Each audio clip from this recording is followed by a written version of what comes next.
What is the ultimate betrayal? Is it a stolen kiss, a whispered lie, or the cold, calculated act of erasing someone from your life? For Richard Smith, a man who built an emir of steel and glass, betrayal was a tool he wielded with precision. He had it all: a billion-dollar company, a glamorous mistress named Isabella, and a quiet, unassuming wife, Brianna, whom he planned to discard like a forgotten relic. He drafted a new will, leaving every penny, every stock, every last brick of his legacy to his lover. He thought he had sealed his future, but he never imagined that the wife he so casually dismissed was holding the one thing he couldn't control, the final key. The penthouse on Park Avenue was less a home and more a museum of Richard Smith's success. It was a cold, cavernous space with floor-to-ceiling windows that looked down on New York City like a judgmental god. Every surface was polished marble or chrome. Every piece of furniture a minimalist statement that cost more than most people's cars. This was Richard's kingdom, and in it Brianna Smith often felt like a ghost. Richard was a titan, the Smith of Smith Ross Enterprises, a global real estate development firm that reshaped skylines. He was a man carved from ambition and arrogance, with a booming voice that commanded boardrooms and a smile that never quite reached his cold, calculating eyes. He was handsome in a severe way, with silvering temples that he believed lent him an air of distinction rather than age. His wife, Brianna, was his opposite. Where Richard was loud, she was quiet. Where he was steel, she was watercolor. She had a serene beauty with intelligent, kind eyes and a grace that seemed out of place in the harsh angles of their apartment. She held a master's degree in art history from Columbia, a fact Richard mentioned at cocktail parties as if it were an exotic accessory he'd acquired. He saw her as decorative, intelligent enough to be a presentable hostess, but docile enough not to challenge his authority. He had married her 5 years ago, believing her to be the perfect corporate wife, elegant, well-educated from a respectable, but he assumed modest family. A beautiful blank canvas on which he could paint his legacy. He was wrong. The third person in their silent, fractured marriage was Isabella Rossi. Isabella was everything Brianna was not. She was a fiery, ambitious art gallery owner from Soho, with a mane of dark hair, a wardrobe of daring couture, and an insatiable appetite for the lifestyle Richard provided. She was a mirror perfectly reflecting Richard's own ego and ambition back at him. He didn't just love Isabella, he loved the way she made him feel powerful, desired, and immortal. For the past year, their affair had been an open secret, a wound in their marriage that Richard no longer bothered to hide. He would take Isabella to the galas Brianna was supposed to attend, his hand possessively on the small of her back. He bought her a condominium in the very building his company had just completed, a glittering tower on the Hudson. He would leave the dinner table to take her calls, his voice dropping to a conspiratorial murmur that was louder and more insulting to Brianna than a shout. Brianna endured it with a quiet stoicism that Richard mistook for weakness. He saw her continued presence as proof of her dependency. Where would she go? What would she do? She was a Smith now. He believed the name, the comfort, the gilded cage he had built for her was enough to keep her silent and compliant. He had no idea that her silence was not submission, it was observation. One crisp October evening, the dynamic reached a new level of cruelty. Richard was hosting a dinner for potential investors from Singapore. Brianna, as always, had orchestrated the event flawlessly. The catering was exquisite, the floral arrangements were tasteful, and she moved through the room with an effortless grace, ensuring every guest felt welcomed. Richard stood by the fireplace, a glass of Macallan 25 in his hand, holding court. Isabella was there not as a guest, but as Richard's undeclared partner. She wore a crimson dress that clung to her like a second skin, a stark, deliberate contrast to Brianna's elegant but understated navy blue gown. "Richard, the new Hudson Yards project is simply visionary," one of the investors, Mr. Lim, was saying. Richard clapped him on the shoulder. "We don't build buildings, Way. We build monuments. That's the Smith-Ross difference." Isabella slid her arm through his. "He's a genius. I'm constantly telling him he works too hard, but his passion is just intoxicating." She looked directly at Brianna, who was standing nearby, a small, polite smile fixed on her face. The look was a challenge, a declaration of victory. Brianna simply met her gaze, held it for a beat too long, and then turned to offer another guest a canapé. She didn't rise to the bait. She never did. Later that night, after the last guest had departed, the silence in the penthouse was thick with unspoken words. Richard loosened his tie, his mood expansive from the successful evening. Isabella was lounging on the white leather sofa, sipping champagne.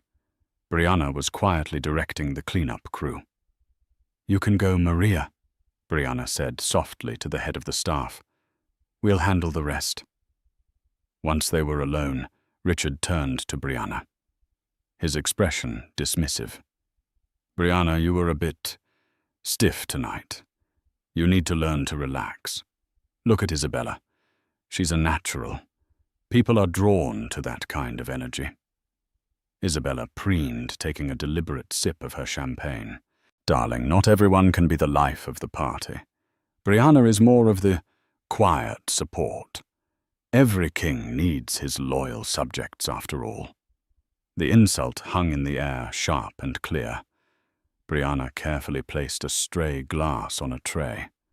"I'm glad your evening was a success, Richard." Her composure infuriated him. He wanted a reaction. He wanted tears, a scene, something to justify his growing contempt. "Is that all you have to say? We're building an empire, and you're more concerned with the catering." "Someone has to be," she replied, her voice even. "An empire built on a shoddy foundation will crumble." Richard laughed, a harsh, humorless sound. "Don't try to be profound, Brianna. It doesn't suit you. My foundation is rock solid. It's made of steel ambition and my own 2 hands. Something you wouldn't understand." He walked over to the bar to pour himself another drink, his back to her. In that moment, watching him, Brianna felt not sadness, but a cold, hardening resolve. He spoke of his 2 hands, but he always conveniently forgot the other name on his company's letterhead, Ross. He never spoke of his original partner, the man who had provided the crucial seed money and the initial invaluable connections. The man Richard had pushed out and erased from the company's official history. Richard thought his foundation was solid, but he had forgotten or chosen to forget the very cornerstone it was built upon. And Brianna knew exactly where that cornerstone was buried. She looked from Richard's arrogant posture to Isabella's smug smile. They saw her as a spectator in her own life. Soon, very soon, they would learn she was anything but. The first tremor in Richard Smith's meticulously constructed world didn't come from his marriage, but from his own body. It started subtly, a persistent fatigue he blamed on overwork, a slight tremor in his hand he dismissed as too much caffeine. But then came the dizzy spells and a crushing headache that even his potent painkillers couldn't touch. A series of private MRIs and consultations with the best neurologists in the city led to a diagnosis that was as swift as it was brutal. Glioblastoma, an aggressive, relentless brain tumor. The prognosis was stark, 12 to 18 months. Maybe 2 years if he responded well to the experimental treatments. The news didn't humble Richard. It enraged him. He saw the illness not as a tragedy, but as an intolerable cosmic insult. The universe had dared to challenge him to put an expiration date on his reign. His ambition, already a roaring fire, became a desperate inferno. He didn't have years to cement his legacy anymore. He had months. His first call wasn't to his wife. It was to his lawyer. Arthur Vance was an old-school attorney from a prestigious firm, Vance & Harrington, LLP. He had handled Richard's affairs for 2 decades, drafting the ironclad prenuptial agreement Brianna had signed without question 5 years ago. His office was a sanctuary of mahogany, leather-bound books, and quiet competence. "I need to make some changes to my estate plan, Arthur," Richard said, his voice clipped and devoid of emotion as he sat opposite the lawyer's imposing desk. He didn't mention the diagnosis. To admit to the illness felt like admitting defeat. "Significant changes. I want to draft a new will effective immediately." Arthur raised an eyebrow. "Is Brianna aware of this?" "Brianna's awareness is not required," Richard snapped. "This is my fortune, my company, my decision." "Of course, Richard. What changes did you have in mind?" "I want everything," Richard said, leaning forward, his eyes glinting with a feverish intensity. "And I mean everything. My shares in Smith Ross, the portfolio, the properties in the Hamptons and St. Bart's, the art collection, all of it. I want it to go to one person, Isabella Rossi." Arthur Vance went still. He slowly took off his glasses and polished them with a silk handkerchief. He had seen messy divorces, bitter inheritance battles, and corporate takeovers, but this was a new level of cold-blooded. "Richard," he began, his tone measured, "to completely disinherit your wife is a drastic step. The courts will look at this with extreme scrutiny. Brianna could contest it on grounds of undue influence, especially given your relationship with Ms. Rossi. That's what I pay you for, Arthur, to make it incontestable. The prenup protects my assets acquired before the marriage, and everything since has been carefully firewalled in my name. Brianna is entitled to the settlement outlined in the prenup. $10 million. It's more than generous. She won't get a penny more." $10 million is a significant sum," Arthur conceded, "but it's a pittance compared to the value of Smith Ross. We're talking about an estate worth billions.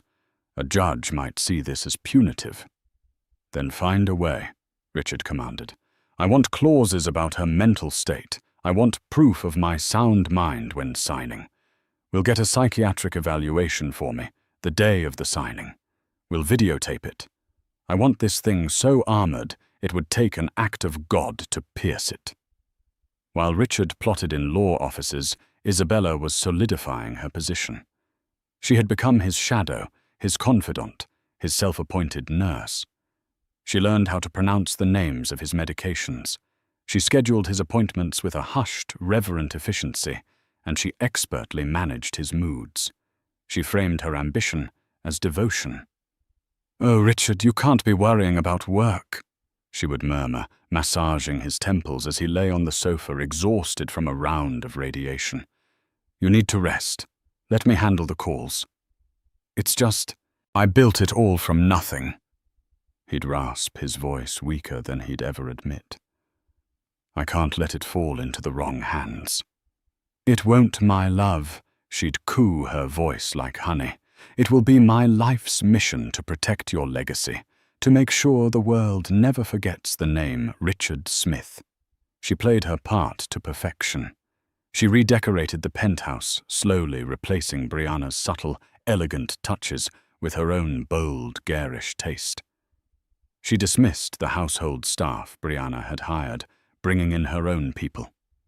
She was isolating him, creating a world where she was the sun, and he was the dying planet caught in her orbit. Meanwhile, Brianna continued to live in the guest wing of the sprawling apartment. Richard had told her during a brief cold conversation that he needed space to deal with some health issues. He didn't tell her it was terminal.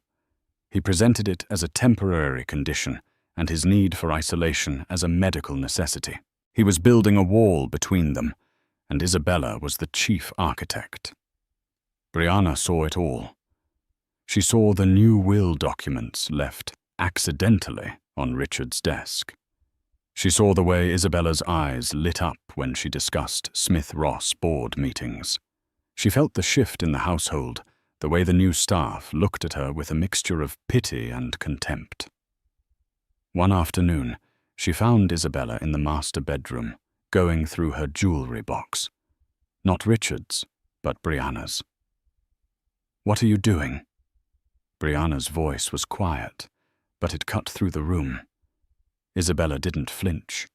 She held up a sapphire necklace, a gift from Brianna's parents. "Just tidying. So much of this is dated. Richard wants to build a new vault for my collection. We'll need the space." The implication was clear. "This is my room now. This is my life now."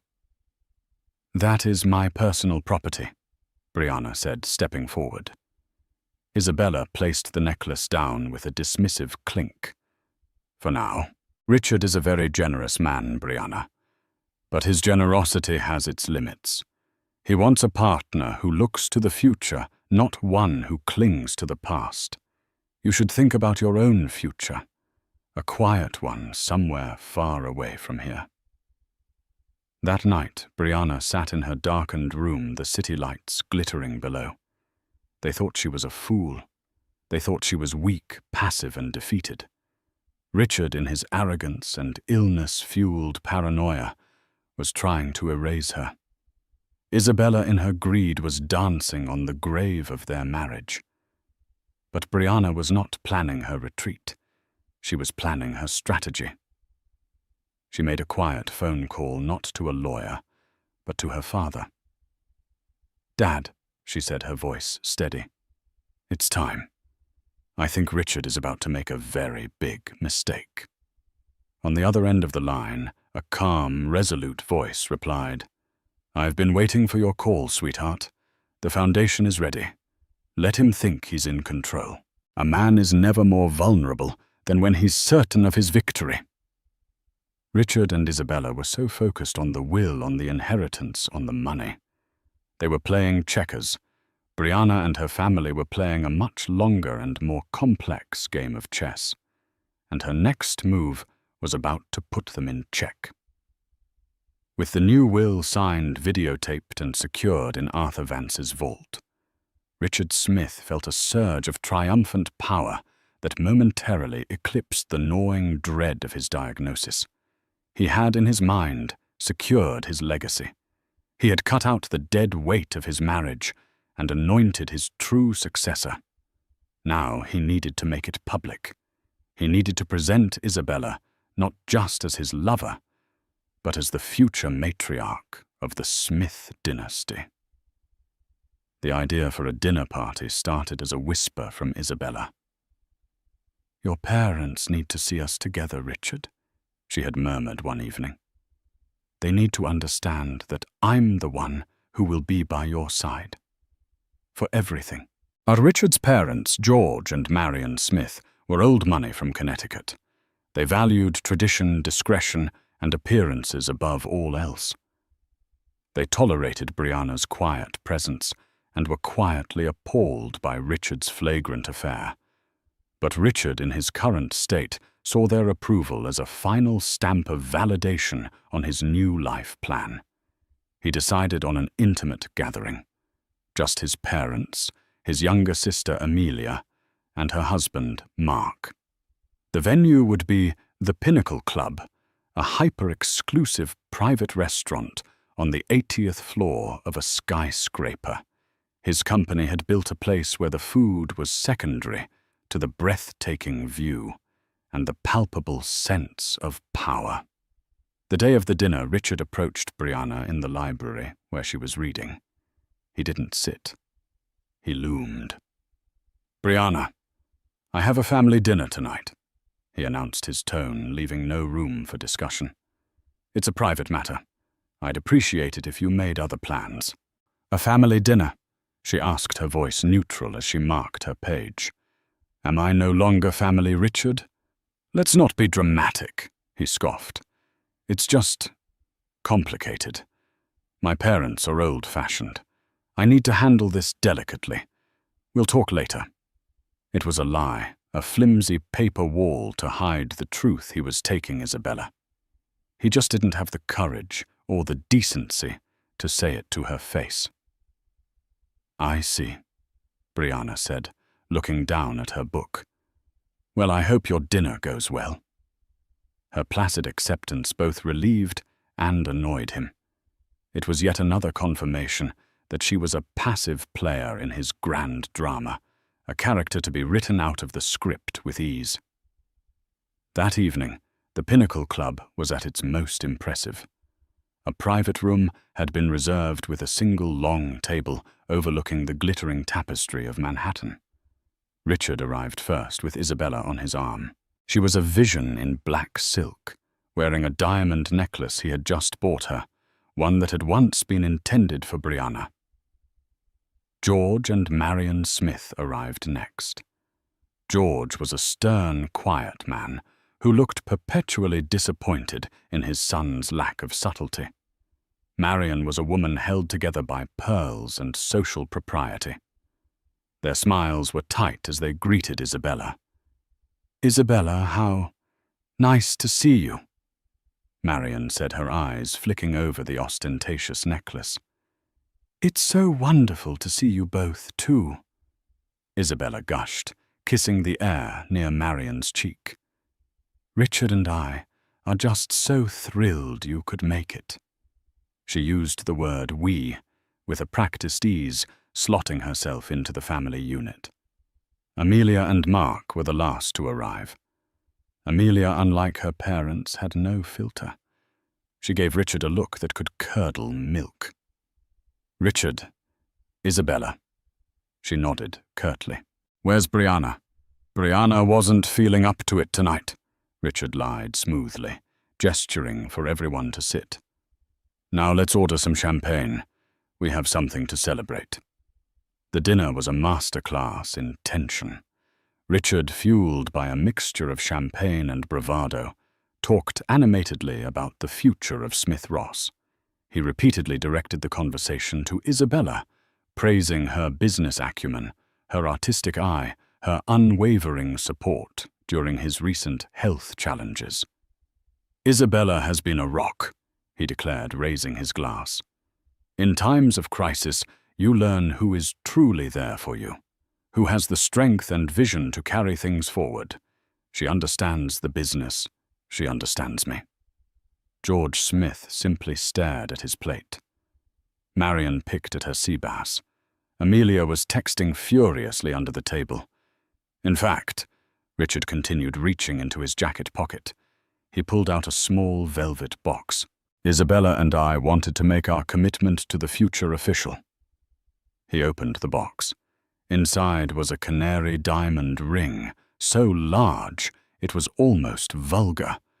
Gasps, not all of them happy, filled the silence. Isabella's eyes widened, and she feigned a tearful surprise she had rehearsed for weeks. "Richard, why, this isn't just a ring," he said, his voice loud enough for the entire room to hear. "This is a promise of a future. Our future." He was about to slip the ring onto her finger. The family was frozen in a state of horrified shock. This wasn't just an affair. It was a coup. He was deposing his wife in front of them, and then the door to the private dining room opened.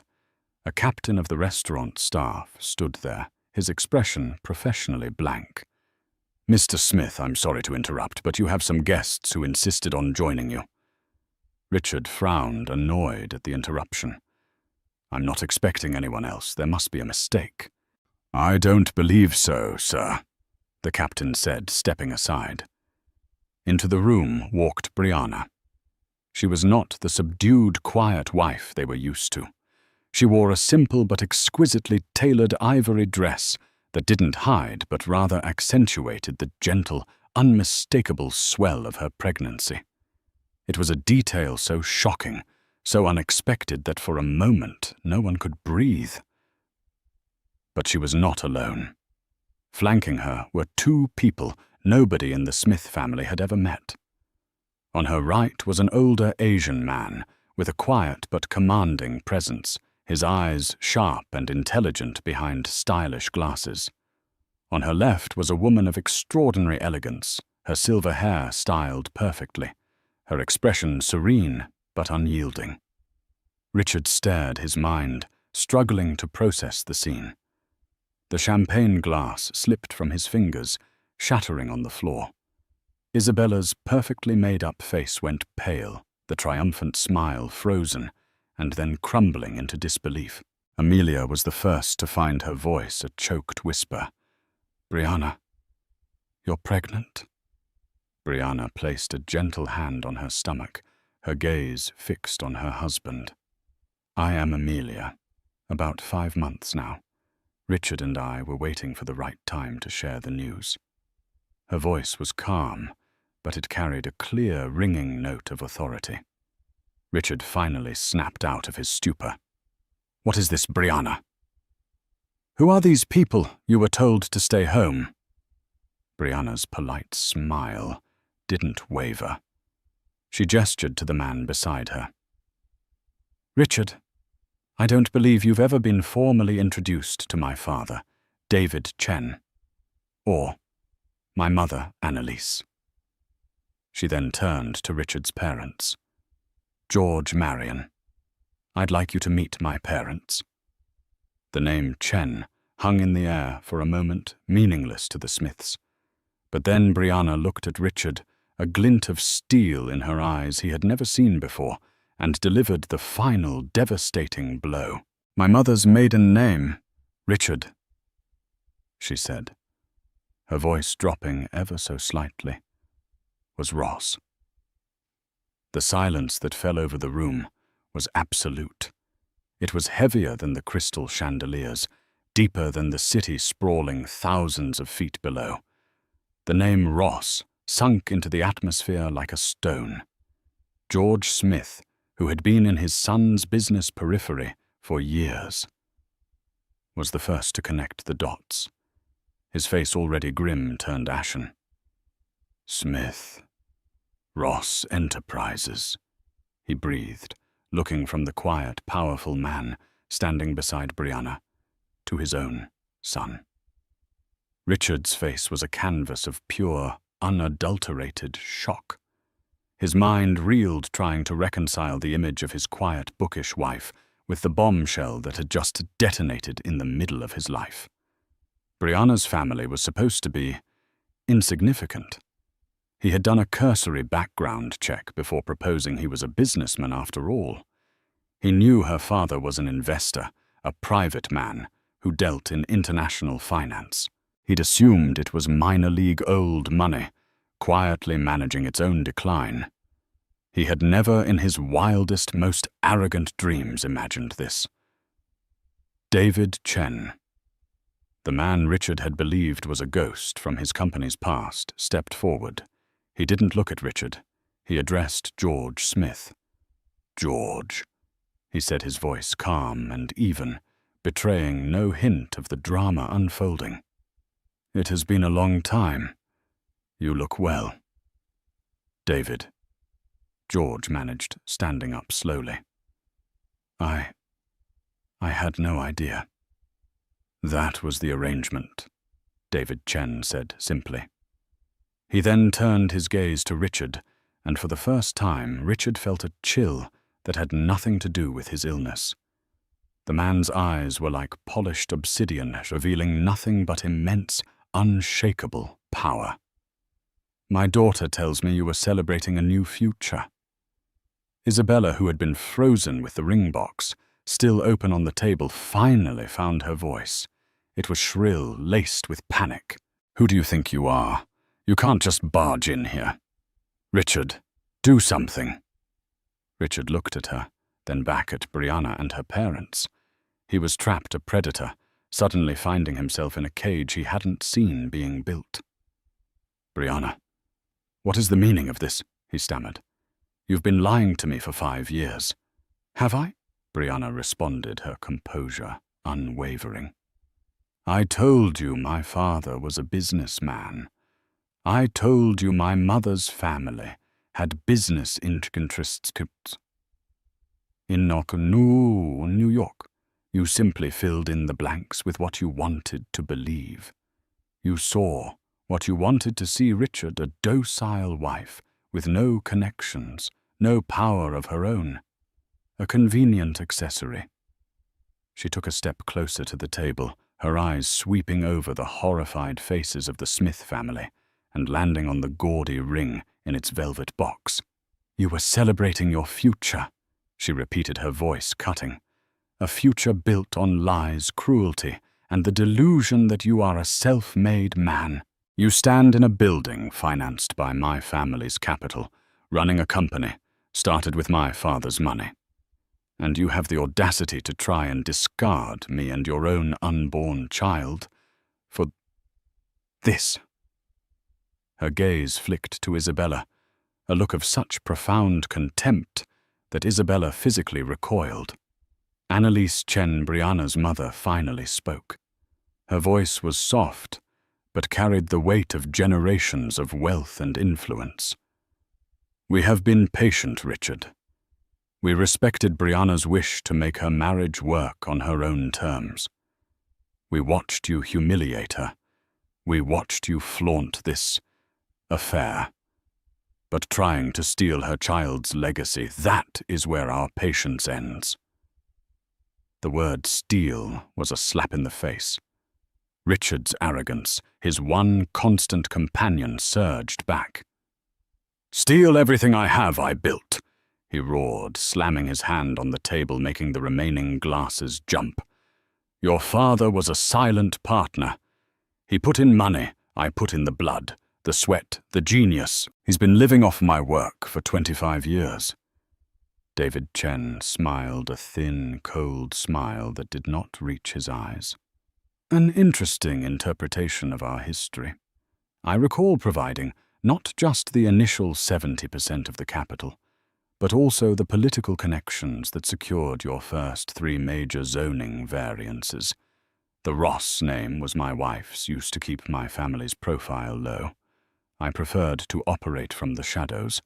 I trusted you to build the company, yes. But I never trusted you to be a good man. That is why I insisted on certain safeguards." "What are you talking about?" Richard demanded, his voice cracking. Brianna answered for him. "He's talking about the foundation of your empire, Richard. The one you said was rock solid. It seems you never bothered to read the fine print of the original partnership agreement." Amelia, Richard's sister, finally stood up.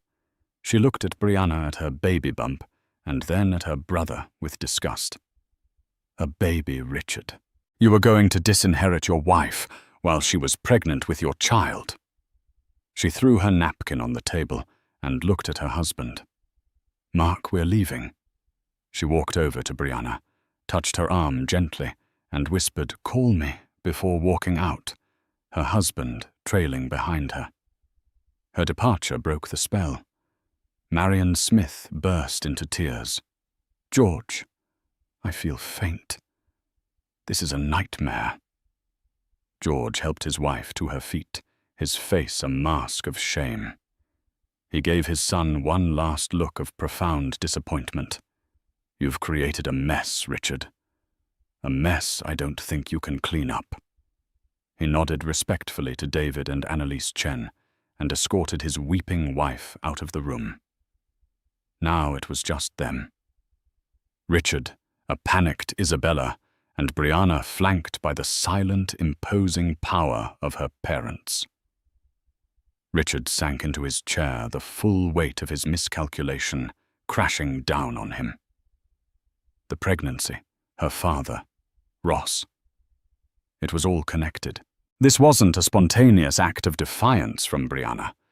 This was a carefully planned, perfectly executed counterattack. "So this is it," he said, his voice a hoarse whisper. "You came here to humiliate me." "No, Richard," Brianna said, and for the first time he heard a note of genuine sadness in her voice. "You did this to yourself. I came here to introduce you to your child's grandparents, and to remind you who I am before you signed away a future that was never yours to give."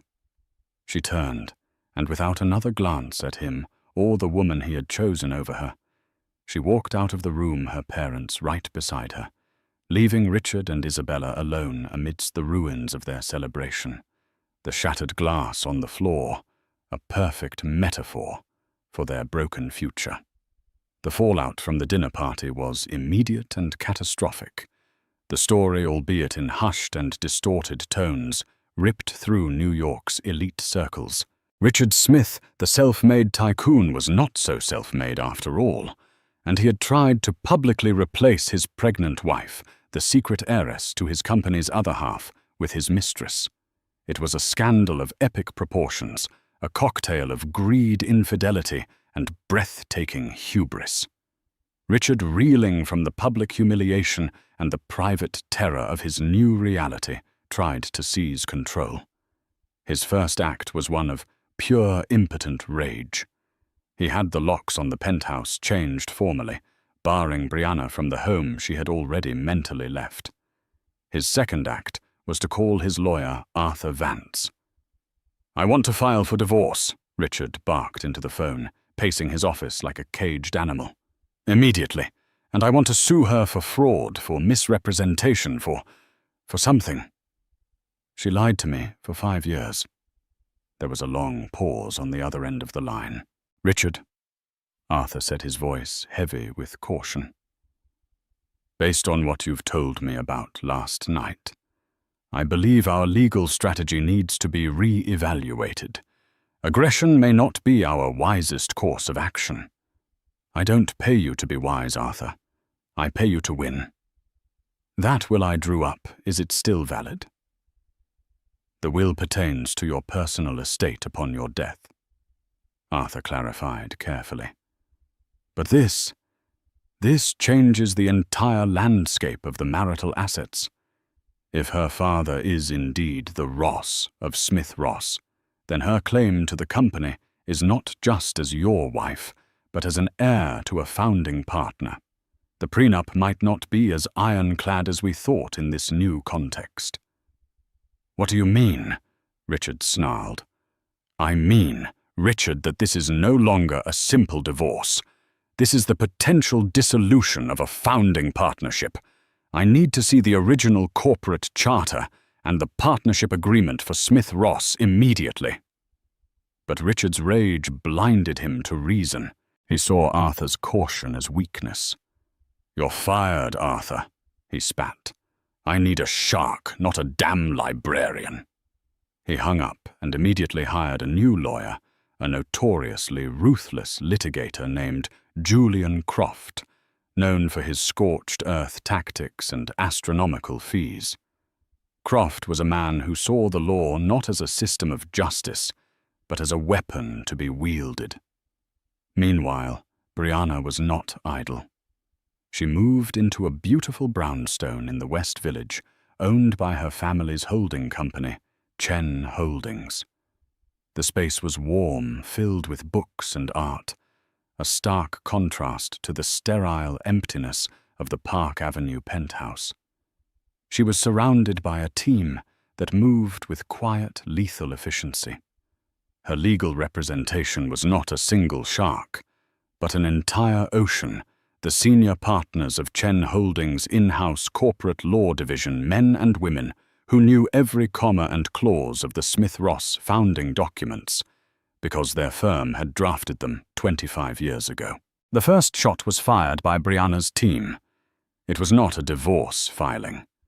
It was a formal petition for an emergency injunction barring Richard from making any significant financial decisions, sales or acquisitions related to Smith Ross Enterprises without the co-approval of a representative from the Ross interest, citing the original partnership agreement. Julian Croft laughed when he received the papers. "It's a scare tactic," he told Richard. "An overreach. A judge will never grant it. We'll crush them in court." They didn't. In a closed hearing, Brianna's lead counsel, a sharp, impeccably dressed woman named Evelyn Reed, presented the first few pages of the Smith-Ross partnership agreement. She calmly pointed to a section detailing the fiduciary duties of the managing partners to each other. She then presented evidence of Richard's erratic and punitive behavior, namely, the new will completely disinheriting his wife and unborn child, who represented the Ross lineage, arguing. It demonstrated a clear intent to harm the interests of the other founding partner's family. The judge, a no-nonsense woman in her 60s, granted a temporary injunction. Richard was for the first time in his life no longer the sole king of his castle. He had to have his decisions co-signed by an entity he had tried to destroy. The battle then moved to the discovery phase.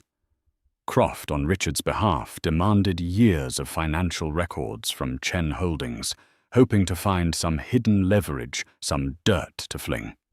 Chen Holdings complied, drowning Croft's office in tens of thousands of pages of meticulously organized, utterly mundane financial data. In return, Evelyn Reed made a single simple request. "We require the original signed and notarized copy of the 1999 Smith-Ross Enterprises Founding Partnership Agreement." Croft and Richard searched the company's archives. They found copies drafts, but the original wet ink signed document was missing. After a frantic week, Richard's secretary remembered something. Years ago, Arthur Vance had insisted on holding the original document in his firm's secure vault for safekeeping. A court order later, Arthur Vance, now professionally obligated to comply, delivered a sealed briefcase to the judge's chambers. Both legal teams were present. Julian Croft was confident. "Whatever is in that document, a good lawyer can argue his way around it," he whispered to Richard. "It's just paper." Richard, looking gaunter and more stressed than ever, his illness accelerated by the conflict, nodded weakly. He had to believe Croft was right. The judge broke the seal and opened the file. Inside was a thick, leather-bound document. The air in the room was thick with anticipation. This was the blueprint of the empire, the scroll upon which Richard's entire life was written. He believed he was the sole author. He was about to discover he had misunderstood the very first sentence. Evelyn Reed stood her expression calm. "Your Honor, please direct your attention to Article 4, Section 3B of the agreement." The judge found the page. Croft and Richard leaned forward over their copy. Richard began to read the dense legal text, his eyes scanning the page, his breath catching in his throat. He had read this document before years ago, but he had skimmed over these sections, dismissing them as boilerplate. He had been a young, hungry man, focused only on the clauses about profit-sharing and operational control. He hadn't paid any attention to the section titled Legacy and Succession. He read the words and the floor fell away from his world. It was a clause he had long forgotten, a detail he had dismissed as a strange eccentricity of his quiet, cautious partner, a detail that was about to become the guillotine for his ambitions. It was the final key. The room was silent, save for the rustle of paper. Julian Croft read Article 4, Section 3B, then read it again, his shark-like confidence visibly draining from his face. Richard Smith felt the blood drain from his own, a cold dread creeping into his veins that was far more terrifying than his medical diagnosis.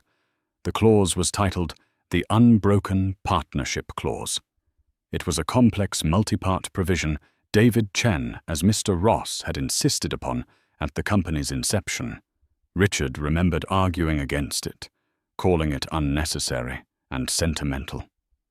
David had been unmovable. It was, he had said, a non-negotiable condition of his investment. Richard, desperate for the capital, had relented, never thinking it would ever apply. Evelyn Reed, Brianna's counsel, read the key passage aloud for the court, her voice clear and precise. In the event of the death of a founding partner, she began, full control and voting rights of said partner's shares in Smith Ross Enterprises shall not pass to an heir designated by a will or testament. Instead, said shares shall pass directly and irrevocably to their legal spouse, provided the marriage is intact at the time of death. Croft let out a sharp breath. A spousal succession clause. Clever. But Richard and Brianna are in the process of divorcing. The marriage will not be intact. He looked at Richard with a glimmer of hope. But Evelyn Reed wasn't finished. Please allow me to continue, Mr. Croft. She cleared her throat and read the next part of the clause. Should the founding partner be unmarried, or in the process of legal separation or divorce at the time of death, or should the surviving spouse be deemed to have acted in a manner that brings public disrepute upon the company or its legacy control of the deceased partner's shares, shall automatically revert to the other founding partner or their designated heir. She paused, letting the words sink in. The trap was intricate, brilliant, and utterly inescapable. Let me summarize for the court, Reed said, her eyes locking onto Richard. Under this clause, if Richard dies while married to my client, Brianna, the daughter of the other founding partner, she inherits his entire 50% stake in the company. His will, leaving everything to Miss Rosie, is rendered completely irrelevant, as it pertains to the corporate shares, which constitute 95% of his estate. She took a breath. Now let's consider the alternative. If Richard proceeds with this divorce, the moment the divorce is finalized, he is unmarried. Upon his death, his shares would then automatically revert to the other founding partner's heir. That heir is also my client, Brianna Chen Smith. A choked sound escaped Richard's throat. It was a perfect checkmate. No matter which way he moved, he lost. If he stayed married, Brianna inherited everything. If he divorced her, Brianna inherited everything. But the true genius of the clause, the final vicious twist of the knife, was in the details. Furthermore, Evelyn Reed continued, there is the matter of my client's own inheritance. Brianna is the sole heir to the Ross interest, the other 50% of the company, held by her father, David Chen. However, that inheritance is also governed by this agreement. Let's imagine a scenario where Richard successfully and maliciously contested this clause. Let's imagine he somehow managed to divorce my client and assign his shares to Ms. Rosie before his death. She looked at the judge. The clause also protects the integrity of the partnership. It contains a morality provision, the very one I cited for the injunction.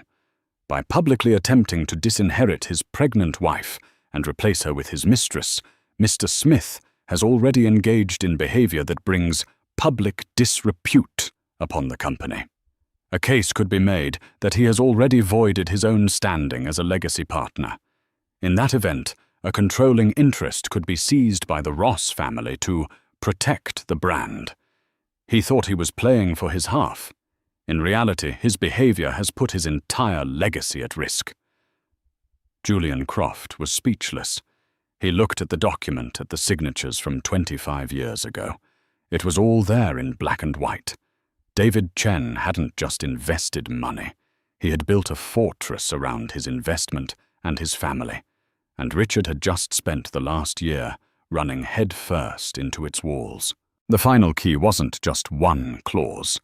It was the entire architecture of the company's foundation. It was a legal masterpiece designed to protect the partnership from the one thing David Chen knew: he could never control Richard Smith's character. "The prenup," Richard whispered hoarsely to Croft. "What about the prenup?" Croft shook his head, looking utterly defeated. "The prenup governs personal assets in a divorce. This is about corporate governance and succession. It's a separate legal instrument that supersedes it entirely. The company's charter trumps your marriage contract, Richard. It always has." Richard finally understood. The penthouse, the art, the cash in the bank, that was all he could ever control.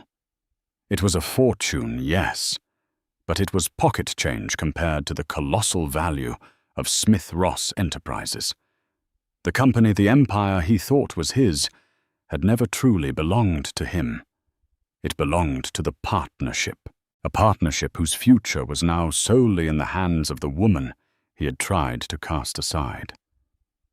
He looked across the room at Evelyn Reed, but he saw Brianna's face calm, intelligent, and resolute. He remembered her words at the dinner party. "An empire built on a shoddy foundation will crumble." He had laughed at her. He had thought his foundation was steel. He was wrong. His foundation was paper, and her name was on it. The judge, seeing the utter collapse of Richard's case, looked at his lawyer. "Mr. Croft, given this information, I suggest you and your client have a serious discussion about a settlement. A very, very generous settlement." As they left the chambers, Richard stumbled, and Croft had to grab his arm to steady him. The physical toll of the battle, combined with the progression of his disease, had ravaged him. He looked like a ghost, a pale imitation of the titan he had once been. The fight was over. He had lost everything before he was even gone. The final key had been turned in the lock, and he was on the outside looking in at a legacy that would never be his. The aftermath of the legal revelation was swift and brutal. The knowledge that he had been so utterly outmaneuvered that his life's work was built on a legal framework that had always favored his silent partner shattered what was left of Richard Smith's spirit. The rage and arrogance that had fueled him for months evaporated, leaving behind a hollow, defeated man confronting his own mortality and irrelevance. His shark of a lawyer, Julian Croft, seeing no path to victory and no more billable glory, negotiated a quiet, unceremonious exit. The divorce was granted, but the settlement was a world away from the pittance Richard had intended. On paper, Brianna received a substantial but not obscene sum. The real victory was not in the settlement, but in the corporate charter that remained unchanged. The company was secure. Her child's legacy was secure. The first person to abandon the sinking ship was Isabella Rossi. When it became clear that the billion-dollar inheritance had vanished, so did her devotion. Her cooing words of love and support were replaced by shrill accusations. "You told me it was all yours," she shrieked at him in the penthouse, surrounded by half-packed boxes of designer clothes and jewelry. "You promised me everything. I've wasted 2 years of my life on you." "I thought it was," Richard whispered from an armchair, looking frail and old. "I truly thought it was." "Well, you thought wrong," she spat, grabbing a new Hermes bag he had bought her. "I'm not going to be some glorified nurse for a broke, dying man."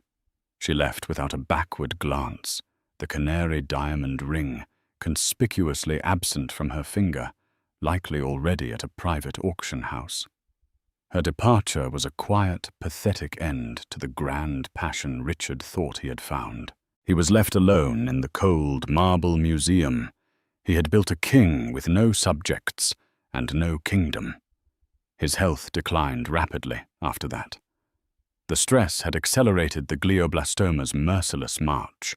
His parents and sister visited their faces etched with a mixture of pity and lingering anger. He had brought shame upon their family name, and while they would not abandon him in his final days, the warmth and respect were gone forever. Richard spent his last few weeks in a private hospice, the sterile white room, a far cry from the opulent world he had fought so hard to build. In moments of lucidity, he would stare out the window, replaying his life, wondering at what point he had made the fatal error. Was it when he underestimated Brianna? Or was it 25 years ago, when he had skimmed the fine print, so blinded by ambition that he failed to see the quiet wisdom of his partner? He died on a grey Tuesday morning in March, with only a paid nurse for company.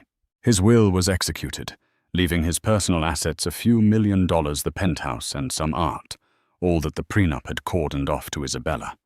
But by the time the lawyers contacted her, she had already moved on, attached to a new European billionaire, and barely acknowledged the news.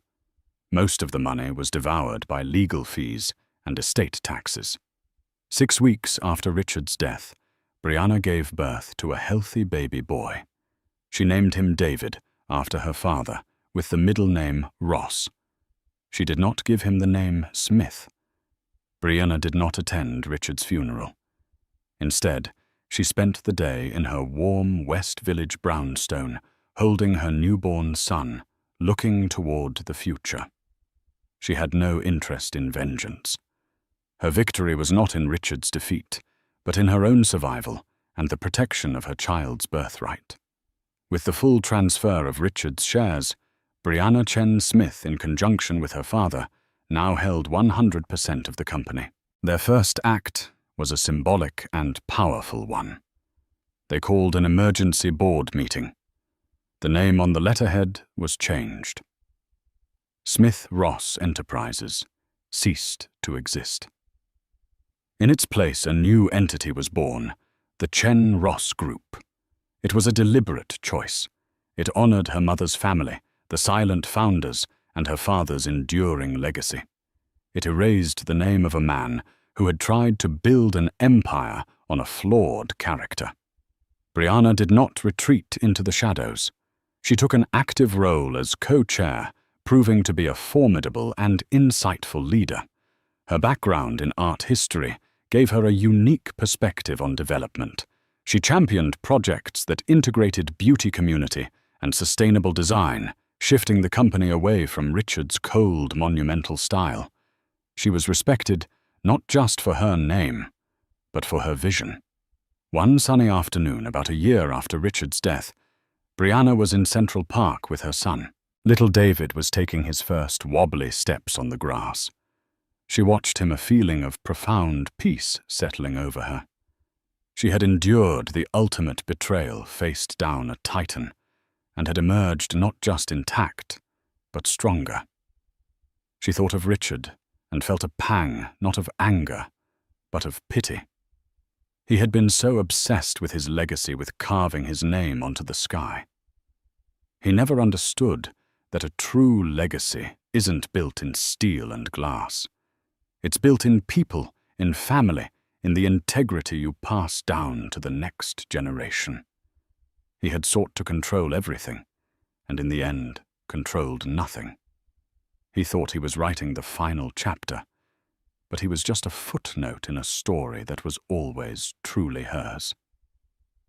Brianna picked up her son, who gurgled happily in her arms, and held him close. The city skyline glittered in the distance, a testament to ambition and power. But for her, the whole world, the entire empire, was right here in her arms.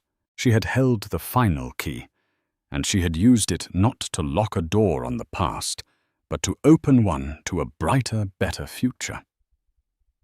Brianna's story is a powerful reminder that true strength isn't about being the loudest voice in the room, but about having the wisdom to play the long game. She endured humiliation and betrayal, all while quietly holding the power to change everything. Richard, blinded by his own ego, built his empire on a foundation he didn't even understand, and it cost him everything. This story shows that character, foresight, and integrity are the most valuable assets of all ones that can't be bought, sold, or stolen in a will. What did you think of Brianna's strategy? Was it a masterclass in quiet revenge or a necessary act of self-preservation? Let us know your thoughts in the comments below. Have you ever seen a situation where the most overlooked person turned out to be the most powerful? Share your story. And if you love tales of incredible drama and satisfying justice, don't forget to like, share, and subscribe for more.